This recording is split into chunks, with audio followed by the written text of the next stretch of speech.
A woman stands in the rain outside a courthouse in Atlanta, Georgia. Her hands are trembling.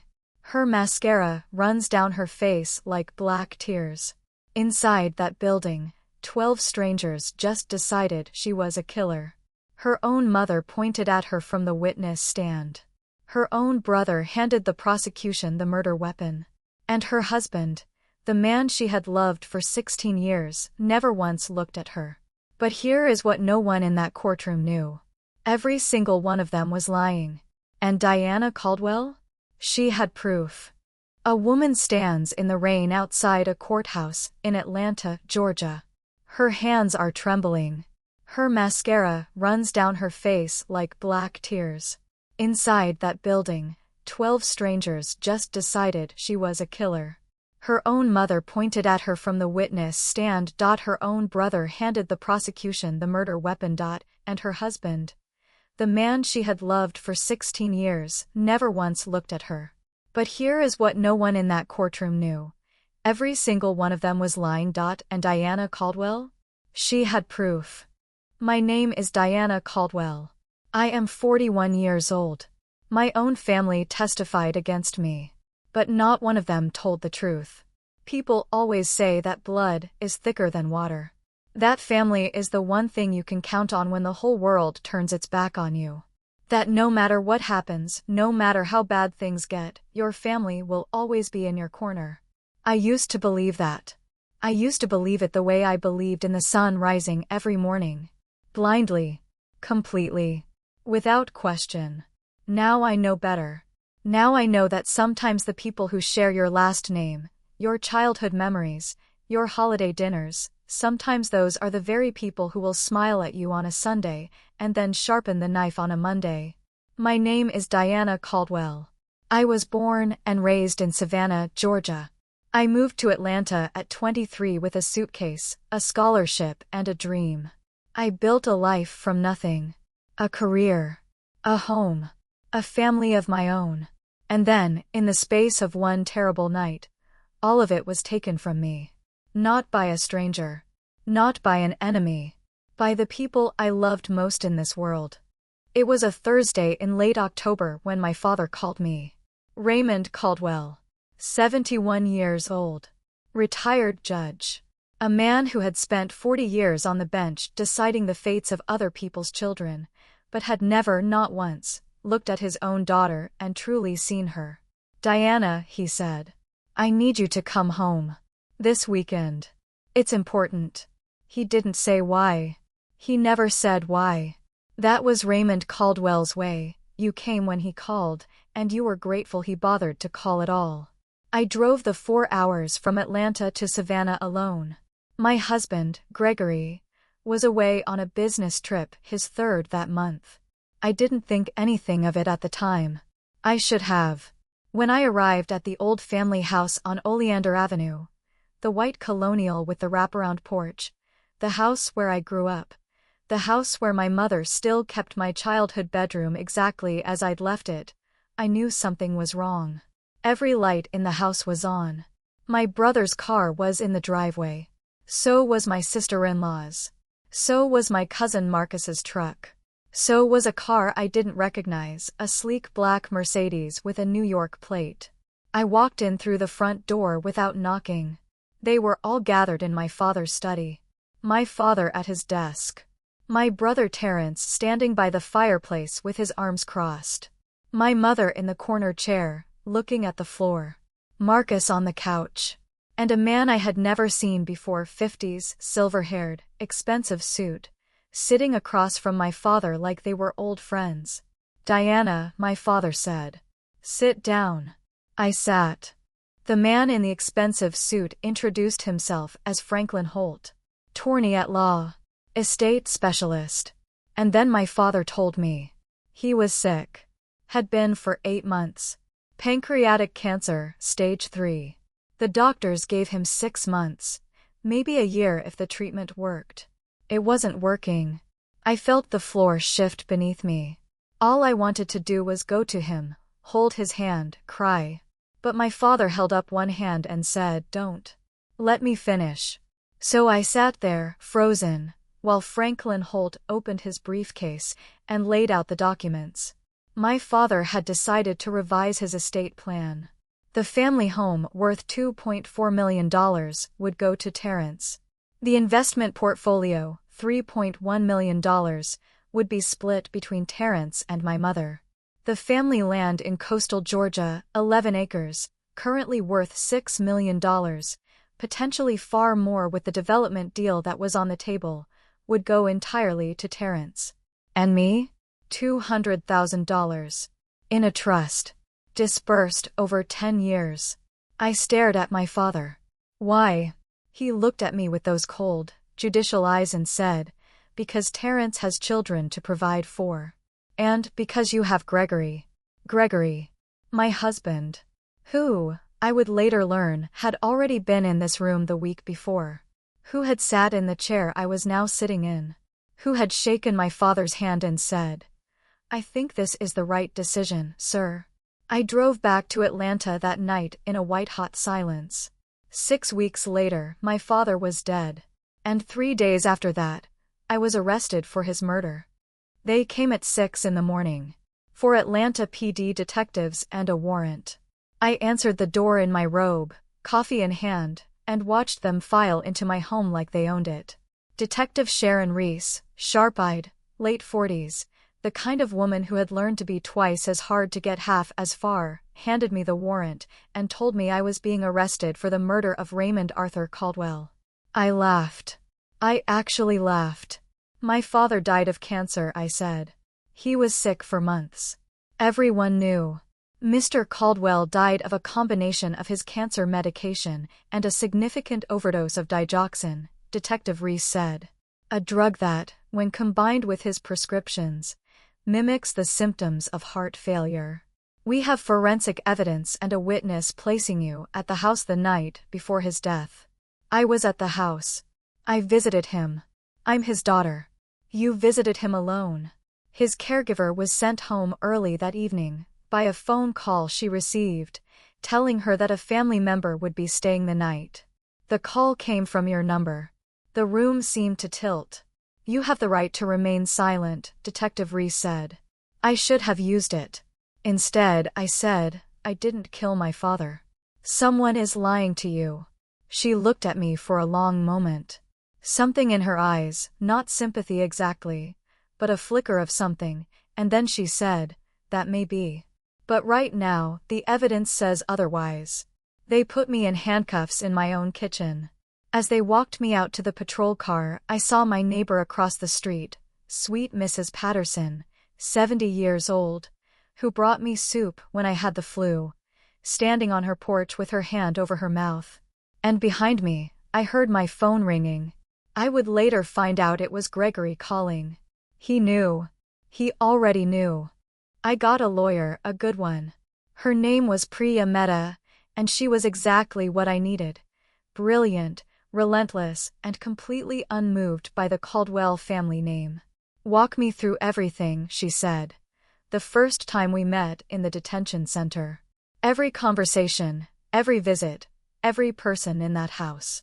So I did. The prosecution's case was built on 3 pillars. First, motive.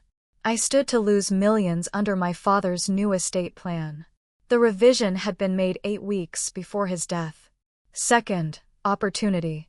I had visited the house alone the night before my father died. His caregiver, Louise Abernathy, had been sent home early by a call made from my number. I never made that call. Third, forensic evidence.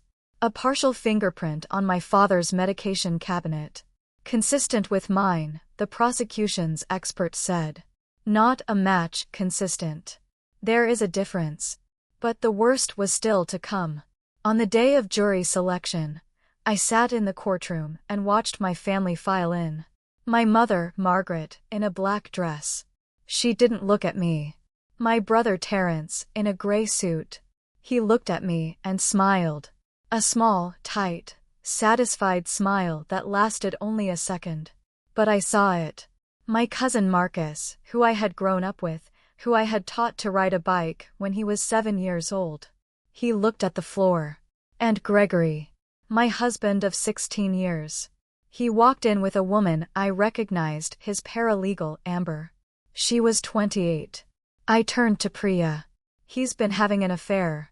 I know, she said quietly. Diana, Gregory is the prosecution's star witness. The world didn't spin. It didn't tilt. It simply stopped.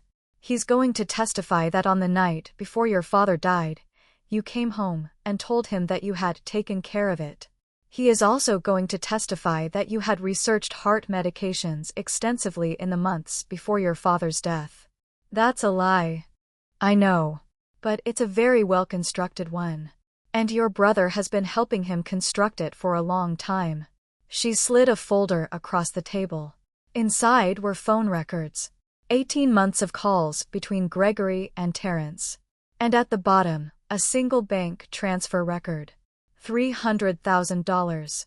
From a shell company registered in Delaware to an account in Gregory's name. The company belonged to Terrence. The trial lasted 11 days. Their attorney, Bennett Cole, silver-tongued and theatrical, painted a picture of a cold, calculating woman who had murdered her own ailing father for money. My mother testified that I had always been difficult. That I had resented Terrence. Terrence testified that I had called him 3 days before my father died and said things were going to change.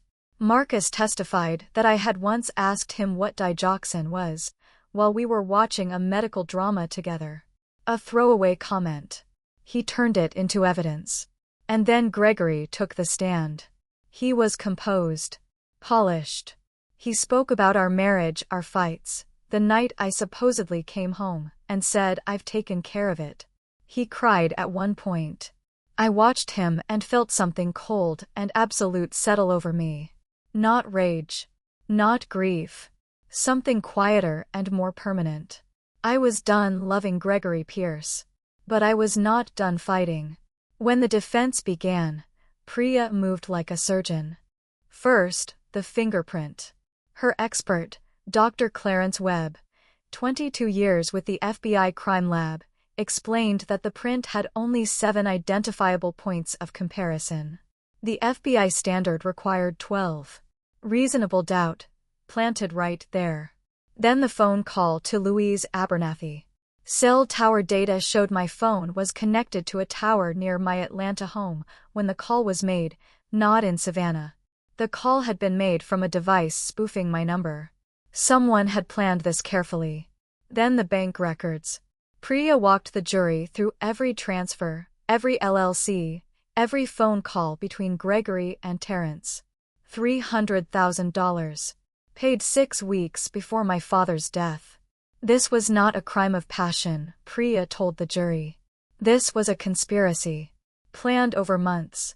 By people who stood to gain everything. Then she called her final witness. Louise Abernathy.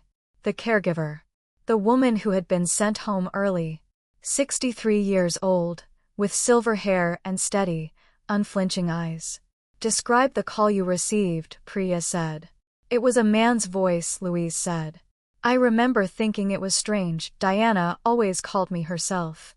But the man said he was calling on Diana's behalf. A man's voice. Not Diana Caldwell's voice. No, ma'am. Definitely a man. The courtroom shifted. I felt it. 12 people reconsidering everything. Priya played a recording. 12 seconds. A voicemail Terrence had left on Louise's personal phone 7 months earlier. Louise listened. And then she said, quietly and clearly, "That's the voice." The jury deliberated for 9 hours. The verdict came at 4:47 in the afternoon. Not guilty. I didn't cry. I wanted to. But when the foreperson read those words, all I felt was something loosening in my chest, some knot that had been pulled tight for so long I had forgotten what it felt like to breathe without it.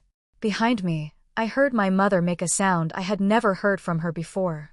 Half gasp, half sob. I turned, and for just a moment, our eyes met. I saw it there in her face. She had known. Not everything, maybe. Not the details. But she had sensed something dark gathering in her family and chosen to look away. I looked away first this time. Gregory Pierce was arrested in the courthouse parking lot before he reached his car. Terrence was picked up at his Buckhead home 4 hours later. Gregory talked. He gave the police everything: the plan, the timeline, the shell company, the spoofed phone call, the digoxin obtained through Terrence's pharmaceutical contacts. He gave them Marcus. He gave them Franklin Holt. In exchange for his cooperation, Gregory was offered a reduced sentence. The prosecutor turned it down. Some things, the DA told the press, don't deserve a deal. Terrence Caldwell, convicted of first-degree murder, conspiracy, and fraud. Life without parole.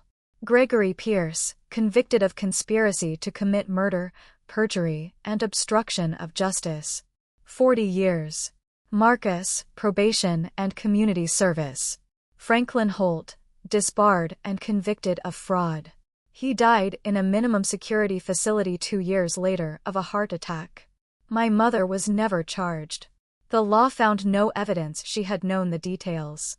But I knew she had sensed the darkness and chosen silence.